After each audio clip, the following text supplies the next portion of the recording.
Hello everyone, thank you for watching Edupedia World videos. So in this video, we learn about the logon groups in the application server of an ABAP stack. So dynamic load balancing using logon groups. So first, what is this logon group? Load distribution allows you to dynamically distribute the SAP users to application server instances. You can increase the efficiency of individual work groups by setting up multiple logon work groups that consist of one or more application instances. So, in an SAP system, if we have multiple SAP instances, that is the actual scenario of a production system, on a real-time production system. So, an SAP system has multiple application servers. So the load distribution allows you to dynamically distribute the SAP users to the application server instances. So we can increase the efficiency of individual work groups by setting up multiple logon work groups that consist of one or more application instances.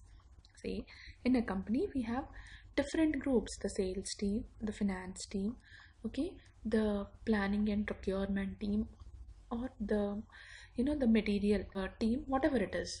So all those set of users who do a common function, okay, business, who do a common business. Sales team does one type of work, the finance team does another type of work, okay, the material management does another type of work. So these work groups, okay, so the data which they access, everything is similar. The reports which they run is somewhat similar. So what we do is, like, the different instances of the application server are grouped into groups known as logon groups.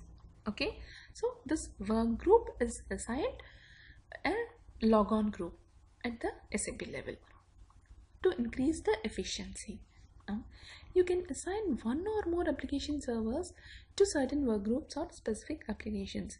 When users log on to the system, they are automatically logged on to the server that has the best performance statistics and or the fewest users. So what happens? We have a group, okay? Here it is. We have the group FICO. We have the group SD. Okay, so we have 4 servers, server A, B, C and D. All these 4 servers form the SAP system. Okay, so here server A and server B are created logically. They are created one logon group known as FICO and they are assigned to the FICO team. Similarly, server C and server D are also created into one logon group known as SD for sales and distribution team, and that is assigned to SD team. Now we understood. So these 4 are the application servers of the SAP system. Okay, we have 2 groups accessing it, the FICO team and the SD team. Okay, so server A and B, they are a logon group known as FICO is created and they are assigned to the FICO team. Similarly, server C and D, a logon group SD is created and that is assigned to the SD team. So you can assign one application server or more application servers in a logon group, and that logon group you assign to a work group. When users log on to the system, they are automatically logged on to the server that currently has the best performance statistics or the few users. So in this logon group, okay, which has 2 servers, so when the next user logs on, okay, to balance the load among these 2, it will choose which server has good performance or few users. Okay, if say like load on this is high, this has 50% load and this has only 30% server B, then the next FICO user which logs is directed to server B. Work groups are configured and maintained centrally from in the SAP system. Each application server group is assigned maximum thresholds for response time and number of users that can log on to any particular group server. You can assign particularly important work groups with the time critical transactions to application servers with better response time behavior. Setting up logon groups means that the activities of each server becomes more predictable, which allows you to tune each application server with respect to working applications. So logon groups are created at the SAP system level. Because a system has n number of instances, you club certain instances, and you define a logical term known as a logon group. Okay, and when certain type of users they log on to the SAP system, say depending upon the work group, okay, the business groups, they are directed to the respective logon group. Now every server, okay, in the group, they are assigned some thresholds for response time and user. See, and time, performance intensive application is running on A, so then the other users are directed to B. That's why the response time is kept in mind. Similarly, the number of users. Okay, so depending upon these two factors, the load balancing is done in that particular logon group. And similarly, you can assign important work groups with time critical transactions to application servers with better response time behavior. And one more thing also, say why this logon groups are also created is like there are some intensive applications, important applications, time critical transactions which have to execute in the SAP system. So say a particular server has more resources, more CPU, then you can create one logon group for that particular server or one or two servers, and you can assign all the corresponding transactions. You can force them run on this logon group so that they run only on those servers. Okay, to log on to an SAP system, the user needs to know only the name of the SAP system and the logon group.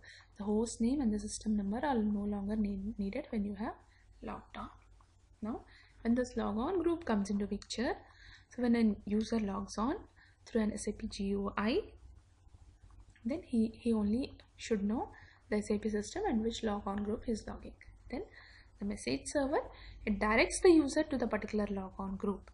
So here FICO user is logging on, so his SAP GUI will have this logon group FICO name and the SAP system name. So once he logs on, he'll be directed to either server A or B, because those two servers are part of the FICO logon group, and in server A or B, which is having the best performance, he'll be directed over there. Each SAP application has different resource requirements. Certain applications may therefore require more servers and logon groups. For example, you should assign separate servers for the application component, planning and procurement PP. That's what. See, maybe let's say like, okay, this particular sales team is very low, then you can assign only 2 servers or maybe only 1 server. Say the finance team is having more work in my business, so then you will assign A, B and C to finance. Nothing. So logon group is nothing but logically you club the application servers into one, okay, and you keep a name saying like this is the logon group. So this particular logon group is assigned to a particular work group users. Okay, so depending upon your business needs, these logon groups are created. Generally, each logon group should have 2 servers. If one server is not available, the users are automatically connected to the second server. Servers can be added or removed while the SAP system is running. So generally, the basic concept is to have 2 servers running.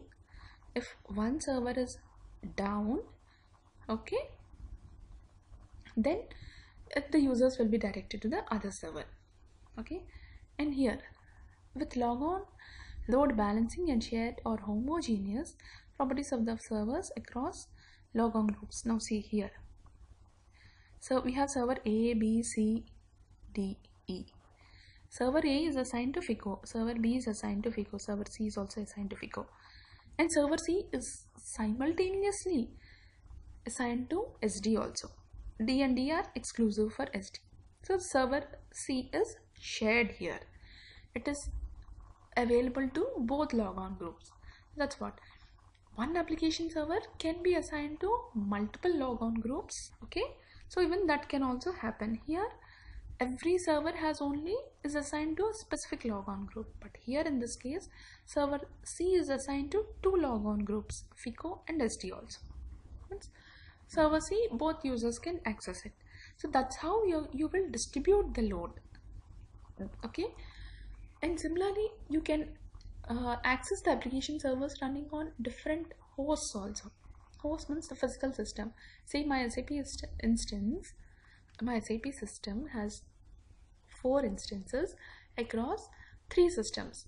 One host is having 2 instances and the other 2 are having are on a different physical machines. Okay, I have machine A, B, C, 3 hosts. I have 4 SAP instances, SAP instance A, B, C and D. So what I have done, I have installed my instances, SAP instance A and B on host A. Similarly, I have installed SAP instance C on host B. I have installed SAP instance T on host C. I have only 3 machines, physical hosts, and I have 4 instances. So 2 instances are installed on one host and the other 2 are installed on the other 2 hosts. So it's a beautiful way of, if I create logon groups similar like this here, FICO and ST, then I can have FICO installed on across different hosts also. You can select the instances from different hosts. So if one physical system is down, so it is not a problem. The users in that logon group will be directed to another instance running on a different host. So even that type of management can be done. Okay, so you divide the logon groups across instances running on different hosts also. Understood? Don't create the logon groups running on the same physical machine. The instances running on the same physical machine. You divide the logon groups running on instances which are running on different hosts, so that if one physical server goes down, the logon group of these users is also existing on a different instance on a different host, so they'll be directed there. That's why you should be very careful in creating these logon groups. You need to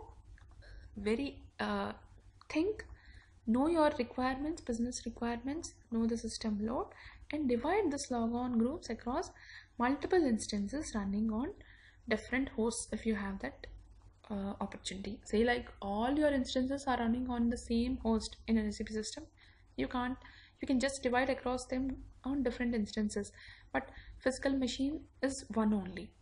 But if your instances are also on different physical machines, then you can create the logon groups of instances which are running on different hosts also. That is also a good thing. So if one hardware goes down, still you have an instance running on a different host where the logon group is used. Now in SAP Logon, you can create and delete group entries, remove instances from groups, and delete entire logon groups.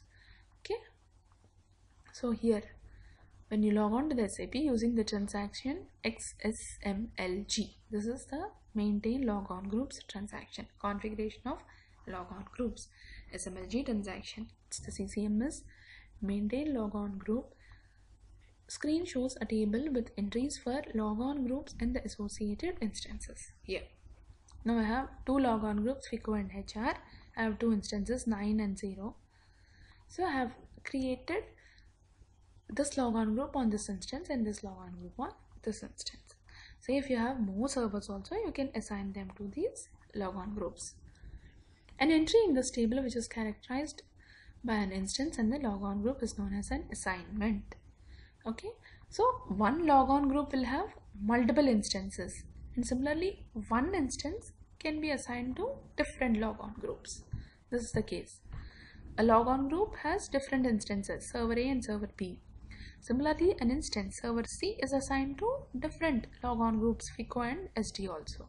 So here you can create, you can modify, you can delete the assignment means. Delete assignment means, see here I have FICO, logon group FICO. You have server A and server B. So you can delete server B. That is known as delete assignment. Or you can delete the entire group. Okay, you can delete this logon group also. You can remove the instance also. See, an entry in this table which is characterized by an instance in the logon group is known as assignment. So assigning the instance to a logon group. Okay, mapping them is known as an assignment. So you can delete that assignment, you can delete the group, you can remove the instance also. A logon group to which multiple instances belong therefore consists of multiple assignments in this table, where an assignment consists one instance in each case. Okay. So you can create, change, delete the group, assignment or instance from this SMLG screen. So this transaction SMLG is used for creating and maintaining, modifying logon groups. Now if you just double click on any of this, okay, while creating the assignment, you give the logon group in the corresponding instance name. Okay, you have an attributes tab where you will see the other properties, like you can define this response time. Okay, means you can give a threshold of response time, saying like if that threshold is exceeded, then the user will be directed to the other server in the logon group.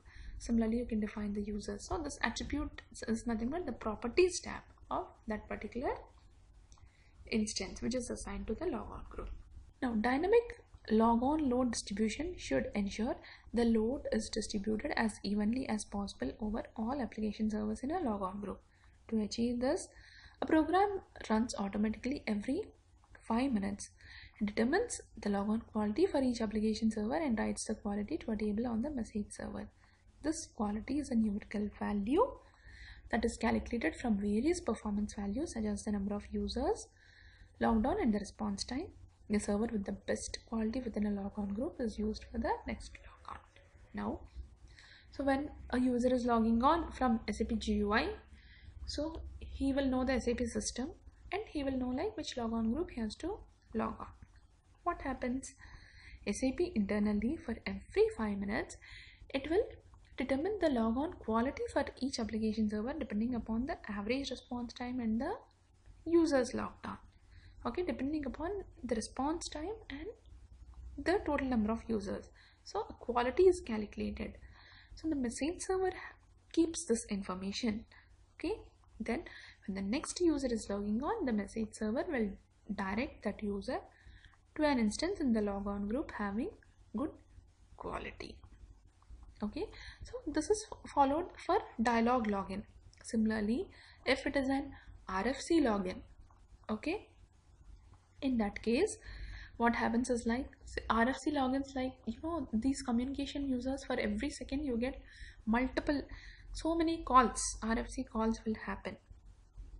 So for that RFC logon, a different mechanism is followed to calculate the quality of the logon group.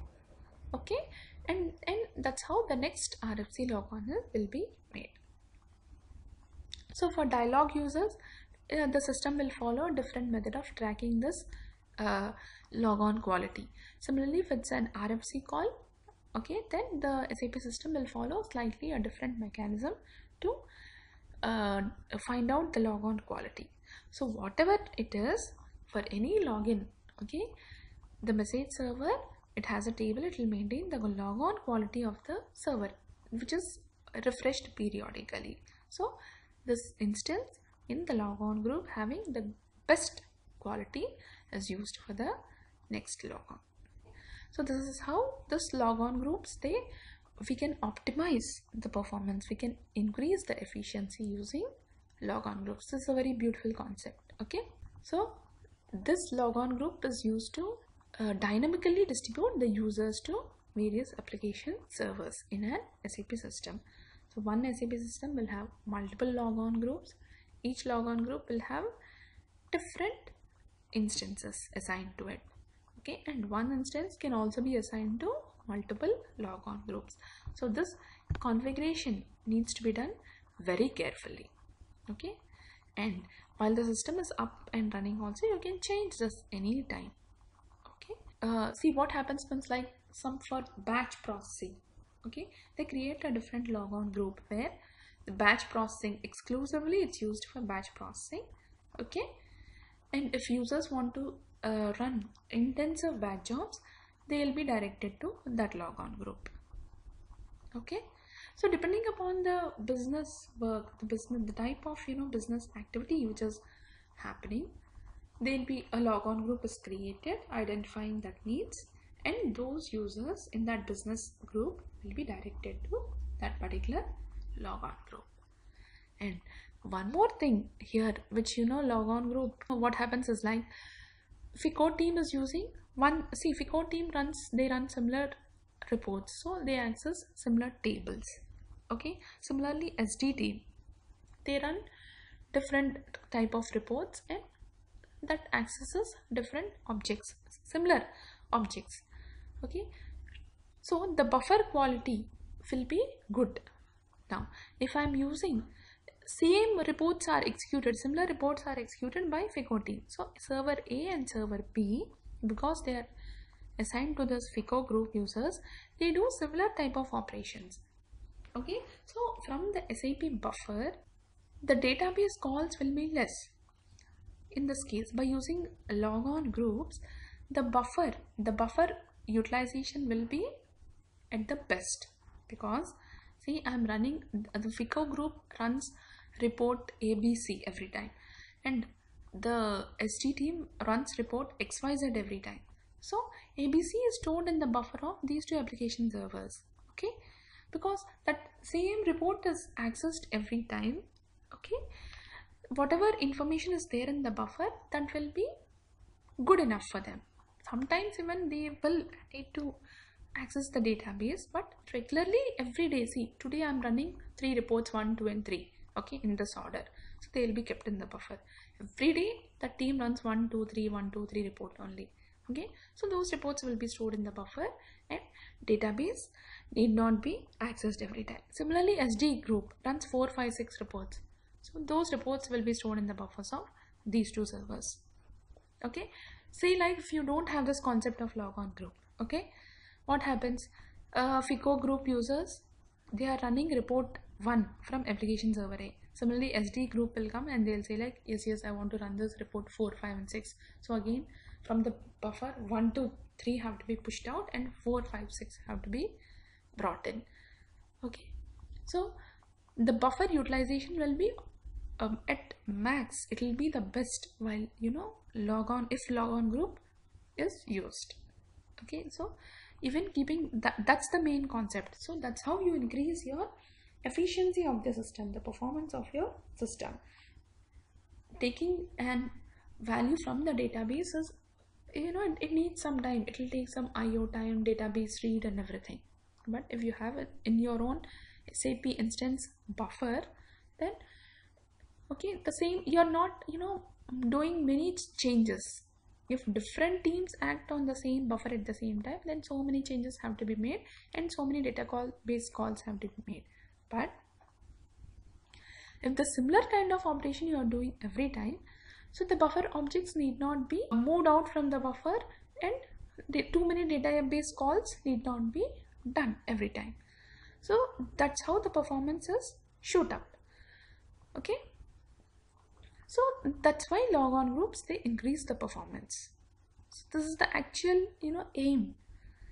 Okay, so your response time will be less. If you always fetch the buffer, your response time will be considerably less than reading some value from the database. Okay, I'm not saying like there will be no database calls at all, but if you do similar type of operation, say in this 5 minutes 100 users of FICO have logged on and they are running 1, 2, 3 report. Okay, they are utilizing the SAP buffer. Now after half an hour, okay, the SD users are logging in and they want 4, 5, 6 reports. Some 1000 SD users are logging in and they want 4, 5, 6 report. So this 1, 2, 3 have to be pushed out of the buffer and 4, 5, 6 reports have to be brought in if this logon groups is not there, because any user will be directed to any server. Okay, load balancing will first of all will not be there. Similarly, when the buffer has to be updated every time from the database. But if you create this logon group, the FICO users are all directed only to server A and B. So always they will be running 1, 2, 3 reports mostly on these two servers, and server C and D, the SD group, will be running 4, 5, 6 reports. Okay, so that will be kept in the buffer. So next time again when a user logs in, he'll be expected to run 4, 5, 6 reports, so he can directly read from the buffer. He need not bring it from the database. So that's the actual aim, to optimize the buffer performance. So that's how your average response time, it increases. And similarly, load balancing also. Okay, if there is no logon group concept, then probably like every user he'll choose, like without unknowingly, all users will be they'll be logging on to server B only. Okay, so forcefully, if you create a logon group, you will give the user, see, use this logon group. So he doesn't know internally to which server he is logging on. So he can be directed to server C or server D. So to balance the load, to optimize the performance, that is to increase the response time, the performance of the system, the logon groups are created in SAP.